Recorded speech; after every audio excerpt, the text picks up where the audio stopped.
እግዚአብሔር ሕፃናት ሲታረዱ እሺኛ በኃጢአታችን ነው አልን። ሕፃናት ሲታረዱ ለምን ይላል? ለዚህ መልሱ ምንድነው? ነፍሰ ጡሮች ሲገደሉ እግዚአብሔር የት አለ የሚል ሰው አለ። እኛ ምን እናውቃለን? በእግዚአብሔር ፍትህ ገብታችሁ መከራችሁን አትዩ። እንዲያው አባ እንጦንስ አንድ ጊዜ እግዚአብሔር ሆይ ክፉውን ሰው ሀብታም ታደርጋለህ፣ ደጉን ሰው ድሃ ታደርጋለህ፣ በጎውን ሰው ቶሎት እድሜውን ታሳጥራለህ፣ ጨካኝ ሰዎችን ደግሞ እድሜ ትጨምራለህ። ፍርድህ ምንድነው ብሎ ጠየቀው። እንጦንስ ዝም ብለህ የራስህን ኑሮ ኑር አለው። የራስህን ኑሮ ኑር፣ እሱን እግዚአብሔር ያውቃል። ያ ማለት ምን ማለት ነው? አይ መጠየቅ አትችሉም። ኦርቶዶክስ ተቀበል ነው እንጂ ምክንያት አትወድም ማለት አይደለም። አይሆንልህም ነው። የእግዚአብሔርን ፍርድ ካወቅ ወይ ራስህ እግዚአብሔር መሆን አለብህ። እግዚአብሔር ሱፐርናቹራል ፓወር ነው ተብሎ ከተናገረ ከሁሉ ነገር በላይ ከሆነ እግዚአብሔር የሚያደርገውን ሁሉ ማወቅ አለብኝ ካልክ በራሱ ይሄ ይቀረዳል። የእግዚአብሔር ከሁሉ በላይ መሆኑ ምን ላይ ነው? እግዚአብሔር የሚያደርገውን ነገር ሁሉ አንተ ካወቅ አትክልት የትኛው መነቀል እንዳለበት፣ የትኛው መቆረጥ እንዳለበት፣ የትኛው መቆየት እንዳለበት፣ የትኛው መገረዝ እንዳለበት የሚያውቀው ገበሬው ነው እንጂ አትክልቱ አይደለም የሚያውቀው። እኛ አትክልቶችንን፣ እግዚአብሔር ደግሞ የሕይወታችን ገበሬ ነው። ወፃ ዘራይ ይዝራ ዘሪ ሊዘራ ወጣ ብሎ እንደነገረን እሱ ገበሬ ነው። ማንን መንቀል፣ ማንን መትከል፣ ማንን ማሳጠር፣ ማንን ማስረዘም እንዳለበት እሱ ያውቃል። ስለዚህ ስለተሳካልን እግዚአብሔር ወዶናል፣ ስላልተሳካልን እግዚአብሔር ጥሎናል ማለት ኦርቶዶክሳዊነት አይደለም። መሳካት የእግዚአብሔር ምልክት። አንዳንድ ሰው አለ ሲያን ጠይቃችሁ አንዳንድ ሰው ተሰሙት እንደው በሚዲያ ሁሉ ይነገራል። እግዚአብሔር ባርኮኝ ቀድሶኝ ይሄው 3 ልጆች አሉ፣ 3ቱም አግብተዋል።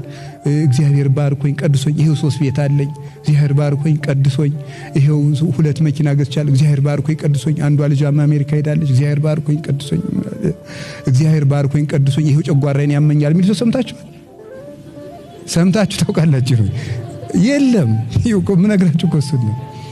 እግዚአብሔር ባረከን የምንለው ምን ሲሆን ነው? እግዚአብሔር ባረከን፣ እግዚአብሔር አከበረን የሚባለው ሲሳካን ስኬት ነው ወይ? የእግዚአብሔር የመሆን ምልክት አይደለም። መራብስ የእግዚአብሔር ምልክት አይደለም። ማጣትስ የእግዚአብሔር ምልክት አይደለም ነው።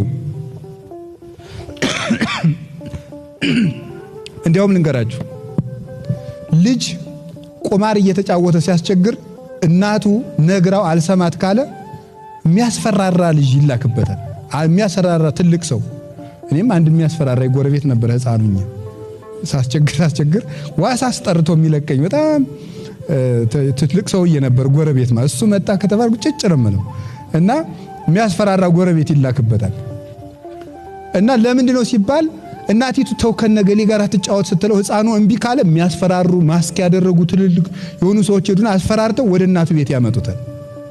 እናቲቱ ልጇን ማስደንገጥ ፈልጋ ሳይሆን ይላል ቅዱስ ዮሐንስ አፈወርቅ ወደ ቤት እንዲመጣ ፈልጋ ነው። እግዚአብሔር የሚያስጨንቁን ነገሮች እንዲመጡብን የሚልካቸውና ዝም የሚላቸው ወደ ቤቱ መጥሪያ ነው። ነግሮን ስላልሰማን እንዳንርቅ ፈልጎ ነው። የልጅ ፍቅር ስላለው ነው። አባት ስለሆነ ነው። እናት ስለሆነ ነው። እግዚአብሔር ስለሚያዝንልን ወደ ቤቱ ወደን ስላልመጣን እንድንመጣ የሚያደርጉን ነገሮች ይፈጥራል። ወደን ስላልሰራን እንድንሰራ የሚያስገድደን ነገር ይፈጥራል። እንደዚያ ከሆነ ደግሞ አሁን ካልሰራን ቤተክርስቲያን አትቀጥልም። ካልሰራን በታሪክ እየቆራን እየተመጻደቅን ግሸን ግማ መስቀሉ አለ፣ አክሱም ታቦተ ጽዮን አለች፣ እንደዚህ ምን እንደዚህ ይያል ላሊበላ ወደዚህ ይያል የሚመጣ ነገር የለም። ታሪክ ተርከን እነዚያ ሰሩበት ጸደቁበት። የምንጸድቀው ስንሰራ ነው።